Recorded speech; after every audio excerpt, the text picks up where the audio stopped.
absolutely fundamental to the counseling, coaching, consulting, and occupational therapy that the practice offers, and why the 5 Cs ultimately are the basis of state management, both physically and neurolinguistically, which means the work was already done for me by someone else. I'm just stealing some IP and incorporating it into the think sport space. So, state management, as all of you know because you have read modules 1 through 3 by now, comes down to how you make sense of your world, how you interpret the external world, and how you language that to yourself. That's a thing that in the more slightly medical space is called neuroception. And neuroception is about, am I safe? Can I exist in this space? And if I can't, what do I do about it? Now, when we hit a stress state, especially in the performance field, it doesn't matter whether this is a thing that we love. Any stress state forces us into a polyvagal activation, and how we manage our way through that really comes down to 5 things. These are the 5 Cs that are fundamental to therapeutic skills development. The first being clear, so clearing mental and physical space. The second being control of self and space and others as far as we can. The third being counteracting the thing that is causing the stress in the first place. The fourth being crisis management, which we really do in high performance activities. And then to clear, calm, counsel, and come back to our baseline. So those are our 5 Cs, and I'm going to hand over to the man who designed it. This is Rian, occupational therapist, with a focus on vocational integration, getting people back to making their magic, and some psychiatric OT as well.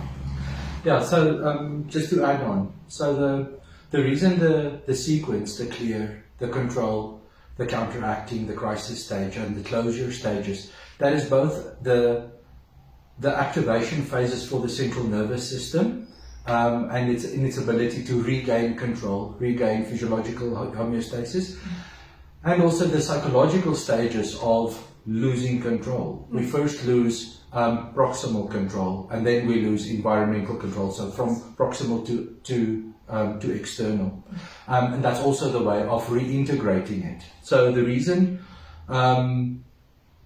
it was designed like this, well, it made perfect sense to try and correlate the physiological state and the physical responses to physiological activations and neurological states, that they run congruently.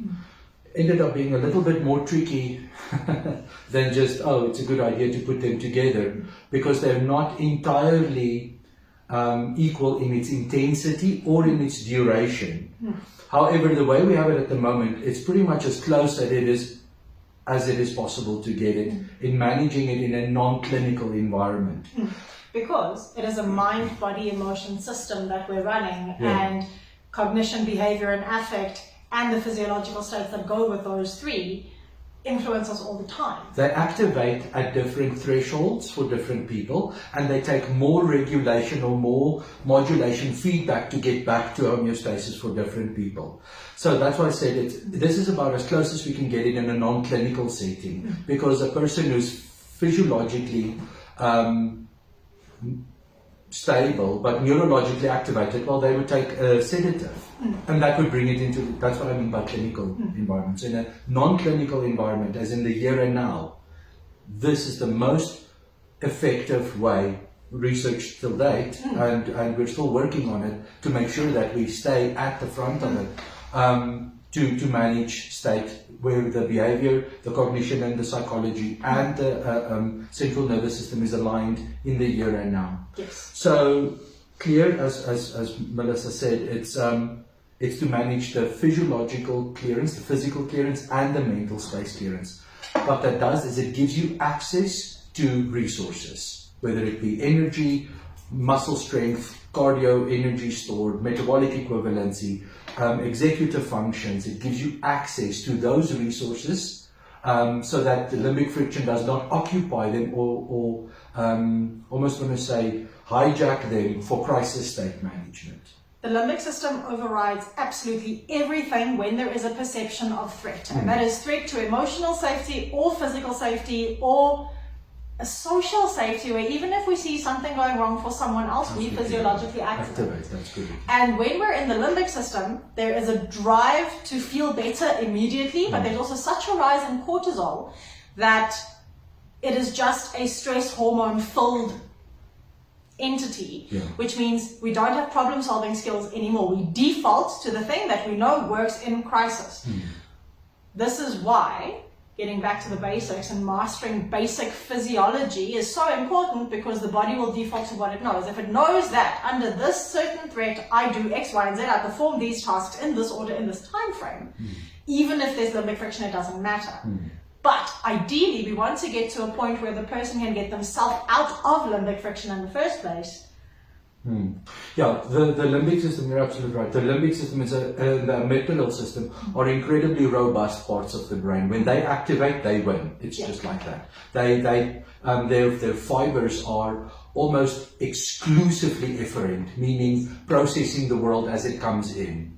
And it can hijack the resources. And how it does that is it overactivates crisis responses, and it deactivates executive functions. That makes you reactive to your environment instead of problem solving or engaging with your environment. And that comes down to the meta programs, where we basically, it's a continuum of how we engage in our world. Are you global or detail oriented?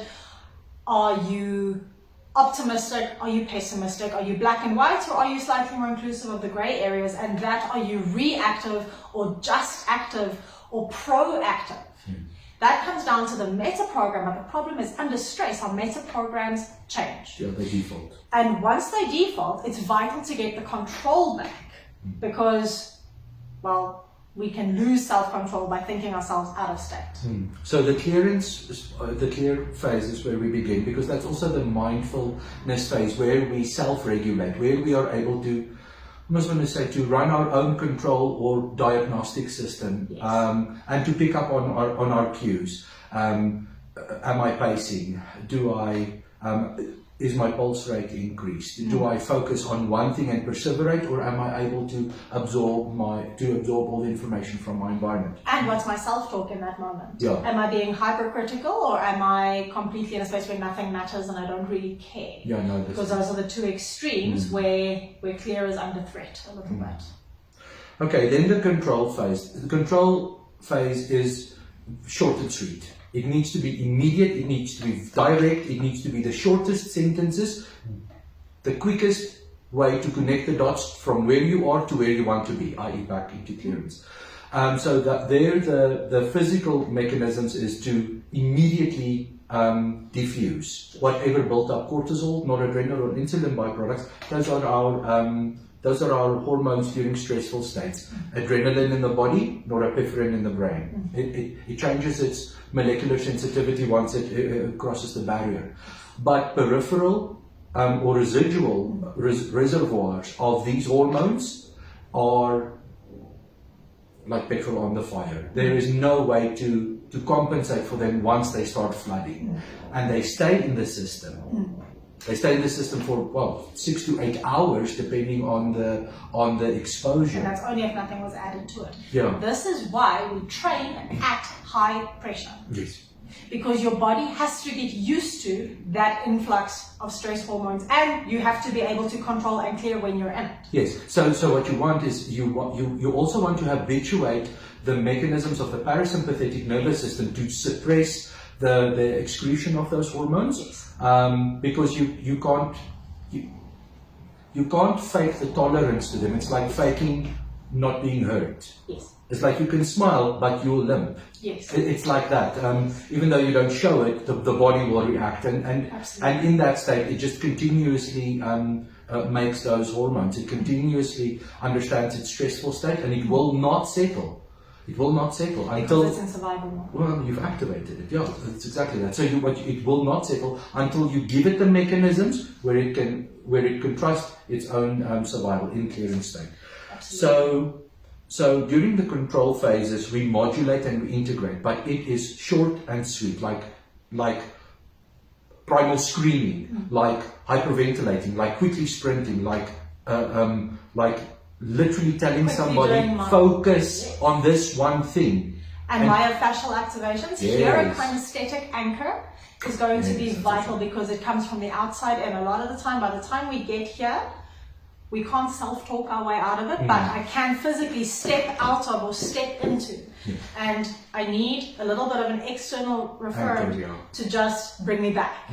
Smell is also a very useful one here. Yeah. All the sensory, we all have different sensory we all have all the sensory avenues at different sensitivity priorities. Most of our athletes are hyperkinesthetically intelligent. So to walk around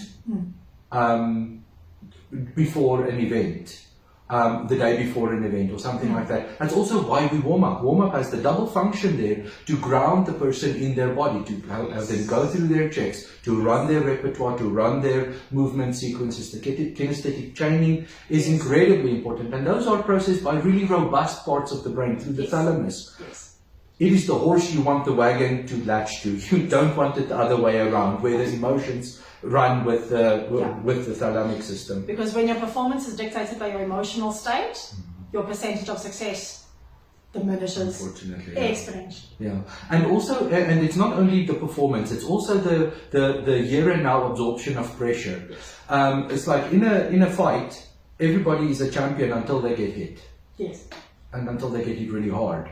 And in those moments, you want the kinesthetic, the sensory processing of information, and not the emotional processing of information.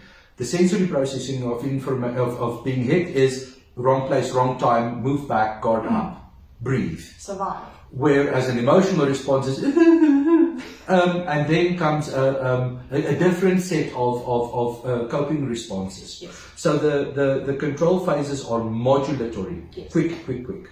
The least amount of contact for the least amount of time, which is how we use it in the Guardian program, but it is as effective in a self-modulation concept. The least amount of contact for the least amount of time prevents any meta states from forming from the core. Yes. And you don't want that. You don't want a sideshow. No. You want the problem and you want the solution, and you keep pumping it until it resolves the original problem. In the primary state. Okay, crisis state is usually what happens when the initial experiences exceeds the coping capacity of the person. No offense, that's what any crisis is when the challenge exceeds the internal ability to maintain homeostasis. That's a crisis, whether it's a dam wall breaking or whether it is your emotional wall breaking or physical. So this is where if you are injured but you still have to play a match that day, when you haven't had any sleep but you're performing surgery that morning, it becomes a crisis state because your normal balance is disrupted. You are in a state where homeostasis isn't quite possible, so either your body or your brain will go into survival mode. It will. We are all everybody in the world. Yes. Until we're injured. Yeah. Then that's all we are. Yeah. It makes sense, yes? And once that psychological chain of not only am I physiologically vulnerable or psychologically vulnerable, my role identity is all of a sudden compromised. It has a pervasive influence on our coping responses. So during crisis states, well, the more clinical terms for that is the psychological or physiological deregulation. That means it is not going to come right on its own. Yeah. This is the injury that you don't quickly walk it off. Yeah. Or, suck it up, princess. That will not fly here. Yeah. This exceeds the internal regulation mechanisms. So you need to support your client or your athlete or yourself, give yourself the support you need during those phases. This is how this looks. So it's usually like, time out for 5 minutes, rest, and strap. Yes. Psychologically, it would be removal from a stressful state, allowing a person to debrief or to cry it out, for example, something like that, which is important because the crying allows for the hyperventilation, allows for the metabolizing of the cortisol and noradrenaline hormones. It all functions in sequence to move itself back through the control phase and into the clear space. And bring this back to breath. We metabolize cortisol through carbon dioxide. So when your heart rate increases, your breathing rate will go up. Don't force that down. Breathe it out, scream it out, talk it out, cry it out. It works. The body does that for a reason. we've seen it in so many spaces on testing people doing the haka or testing people looking at people doing the haka. Yes. And so it's only urine tests, so it is open to some interpretation about how much cortisol is secreted, but the ones screaming have less. The one looking at people scream have more. So they go pick you, they bring the fight right into your they bring the fight right into your face because you can smile while you pee your pants. Yes. And so those physiological states. So here's the crisis state. This is not going to recover independently. You have to help. Okay. But from crisis, you can still go through control back to clear. Yes. After the crisis state, it means the deregulated state has reached A point of decompensation. well, there's no going back on this one. This is where the physiological state would go into Flight, freezing point. fawn. Yeah, it's where the physiological preservation exceeds the value of the goal. Yes.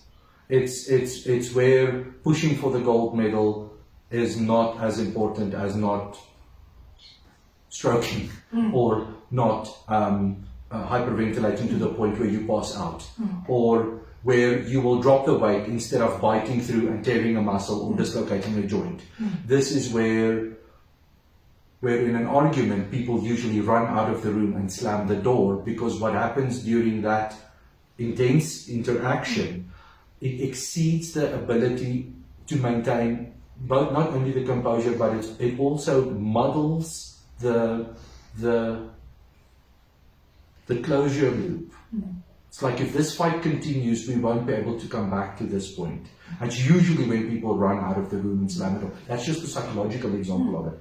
So during the counteracting stage, this is where you're up against your own physiology and where you're up against physics. Yeah. You can be as tough as you want to, but physics will teach you in a very direct way where your limits are and which mistakes you've made. Yeah. Whether it is the dislocation of your joint or the fracture of a limb or the running out during psychological stress. This is the point of no return, where the integrity of the organism is understood. Yeah. And then again, as I said, when the amygdala structures of the limbic system, when they activate, they win. They have a primary preservation function. You cannot override them. However, you can change their sensitivity. Yes. Which is how we force resilience through armed forces, Yes. through martial arts. We do make the threshold of activation, we can shift that along, but everybody has that threshold. Everybody has that threshold. It's where our muscle memory, where our fitness, where our endurance, where that fails. And your central nervous system understands that if I go on like this, I will not be able to get back where I'm safe. So the counteracting mechanisms, as I said, it's also where continuing will cause clinical damage. This is where we don't go home after the match, we go to the casualties. Yeah. And things like concussions, things like ripped muscles, things like dislocated joints, things that if you continue at this with this activity, it will create damage to the point that not only will you not achieve your goal, you will also lose physiological integrity going forward. It can make an injury. It can make a career-ending injury. Yeah. It's exactly. It'll make you see your ass. But because in the way there is something that might still drive the person. But in a deregulated state or a decompensated state, none of us are in our right mind.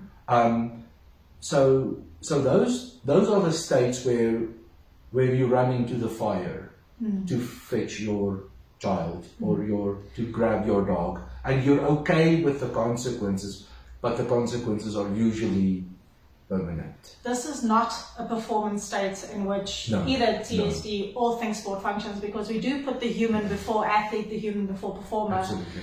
And the continuation of that role development. We Yes. don't want just people to shine for the day. We want people to shine throughout their life. So the coping mechanisms has to be on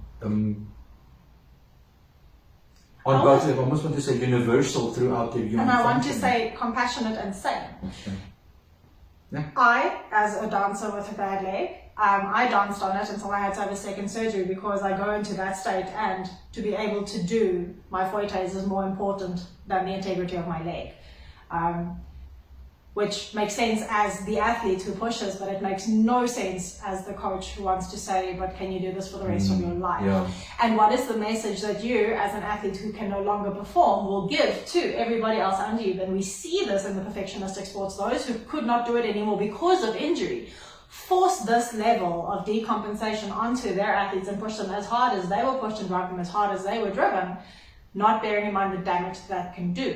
Unfortunately, because of how the brain works, we learn through experience, and schema theory basically says we experience something and we categorize it as this is something that's normal in my world, and I language it accordingly. So if I grow up as a 3-year-old, 5-year-old, 7-year-old, 10-year-old under this kind of coaching, this becomes my norm. And that is not okay, because that body under stress will hit adrenal fatigue very quickly. Yeah, what you do is you sort of create the internal script that I'm not good enough unless I do this. Yes. And it creates such a people's pleasing attitude that the entire identity of our athlete could be compromised. Yes. And not just athlete, doctor, CEO. Yeah, it's usually when people start doing stupid things to try and keep it. It's usually when doping starts. It's usually when people with concussions go back to the game because, if I don't do good, daddy won't love me. I don't know which internal scripts, and I'm not being flippant with that one. Sorry, I dropped it really quickly, but it's fundamental. We've all seen parents next to the field. We've all seen it. And we've all been in the car ride on the way home when your team didn't win. Yeah. And that becomes so internal script, neurolinguistics, how the brain languages its experience to itself. And that becomes part of self-talk, that becomes part of self-regulation. Why the counteracting phase is really important is it's also part of our resilience building. Yes. How we deal with ourselves and our athletes or our colleagues or clients when the outcomes are failed, when we didn't do, when the goals wasn't achieved. Yes. During that phase, the refraction part, the introspection part, is really important there, because we either learn that next time I can push a little bit harder, maybe I gave up too quickly, or you know what, if I pushed harder, I would still not have won and I would have gotten injured, or you know what, this is an indication that maybe my preparation or my communication with my teammate was lacking, or, and you can really analyze it, because your resilience, unfortunately we build from failure. We only know how strong we are once the maximum pre-injury point has been reached, whether it's psychological or physiological. And sport and high performance being an integration of these two, you will learn the one at the expense of the other, or you will learn them both at the same time. It's how we roll at this level. And that comes back to the meta program of foregrounding and backgrounding. In the high performance state, when you are busy with clear and control and a little bit of crisis, what is foregrounded is the goal. What is backgrounded is everything else. But when we do the analysis, when we are counteracting so that we can do better or for the person or for the endeavor for the goal, that's when what was in the background has to come forward, because we have to process the cognition and the emotions around the behavior in order to alter it if we need to, because baseline is baseline. When we can only do differently by literally doing differently, but we have to understand why we're doing the differently. And that is why that debrief and resilience building and tolerance building is so important. Yeah, we anchor at our points of pain. Yeah. And we will either learn how to overcome that threshold, or we will always hit that ceiling. Yes. And that has to do within the fifth phase, the closure phase, the calming and the counseling stages. Yes. And that doesn't mean just, debriefing psychologically. Counseling is also physical. It's the physical aftercare of our athletes. It's the break we give ourselves after a hard day. It's the reward we give ourselves after a best effort. Yes. after the best effort, not necessarily of the goal, because we want the integrity of the participant to always exceed the goal. Yes. I'm always more important than the cup, or else I'm nothing without it. And that makes for a very challenging relationship with that person. And for them with themselves. You can't coach that person. They're not coachable. What they are is they become reckless, and what they do is they become crisis managed states, and they also compromise the integrity of the team because it's a person that will break rank. So there's something about the deeper organizational groundwork that's done in sport that fails them. So just because stage 5 is not so clinical or not so impactful, it is the way where we reintegrate new information into our central nervous system, and we can only do that when we are guided, when we are supported, and the counsel. And when mindfulness is possible, when we are in our body, fully present, and willing to engage with the here and now. It's very much focused on immediacy. And the closure, more often than not, can't happen in a vacuum. That has to come from a team, or with a coach, or with somebody who's experienced it with me. Because I need empathy for what I've been through. I don't need comments. I don't need commentary now. I need connection. Yes. And the strength of the connection is actually part of how the central nervous system actually believes that it survived the fight, and that it's willing to do another one. Yes. And we see that in the postural changes right before resistance, right before impact. You see it in rugby players that run, and right before point of impact they straighten up. Yes. It's that hesitance. It's that. Yeah. It's that hesitance that you can see it's ingrained, and that's a trauma state. That's a trauma state, that you don't override by trying harder next time. It's not like that. It has to be regulated through and closed, so that when you see impact players going in more fiercely, and not fiercely as in recklessly, as in fiercely aligned, emotionally aligned, psychologically aligned, and physically capable and competent. That's the fierceness state, which is also sort of branching into their resilience states. That's who you want. That's who you want to be at the moment of highest resistance. That's who you want to be at the point where. Well, at the point where you need to be the most dependable person that you can be for that moment. It's who you want to be. Is you want to be aligned. And to build that resilience, to help our athletes or our clients get back to that state. Because it's a very difficult, it's a very energy expensive state to manage. So it does fluctuate. It does fluctuate. We've seen it. We've all seen it. Both in our athletes, both in people who... high performance executives, even they go ebb and flow.